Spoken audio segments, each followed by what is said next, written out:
আয়ারল্যান্ডের সঙ্গে আমাদের টি-20 সিরিজ এই সময় আসলে আমাদের মূল ফোকাসটা মাঠে এবং খেলার মধ্যেই সীমাবদ্ধ থাকা উচিত।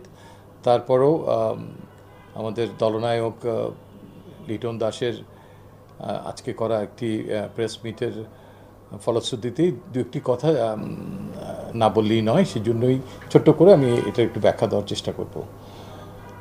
ইনফ্যাক্ট আয়ারল্যান্ডের সঙ্গে এই টি-20 দলটা ঘোষণা করার আগে আমরাও কোচ এবং ক্যাপ্টেনের সঙ্গে খুব সংক্ষিপ্ত একটা বৈঠক করেছি। শামীম হোসেন পাটোয়ারির কে নিয়ে দলনায়ক কতটুক সন্তুষ্ট, তার কি ভাবনা এই আসন্ন স্কোয়াডে শামীমের অবস্থানকে ঘিরে, সেটা জানতে চাইলে ইয়েস, লিটন দাস কুমার তিনি নিজে বলেছেন যে তিনি শামীম হোসেন পাটোয়ারিকে দলে দেখতে চান, রাখতে চান আইরিশ টিমের এগেনস্টে।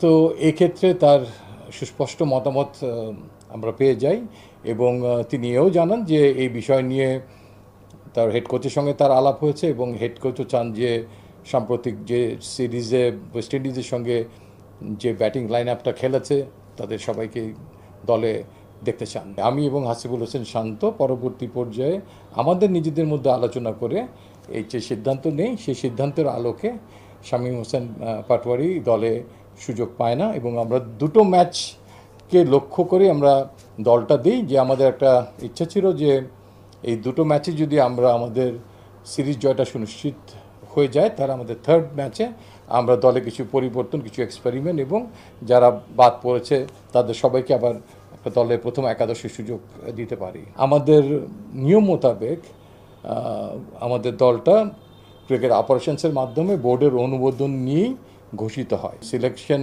কমিটির একটা এখতিয়ার আছে। সিলেকশন কমিটি সবসময় দলনায়ক এবং কোচের সঙ্গে একই সহাবস্থানে সময় নাও থাকতে পারে কোনো খেলোয়াড়ের ব্যাপারে, এবং সেখানে কোনো অনুমতি নেওয়ারও প্রয়োজন নেই। আমরা we are accountable to the board.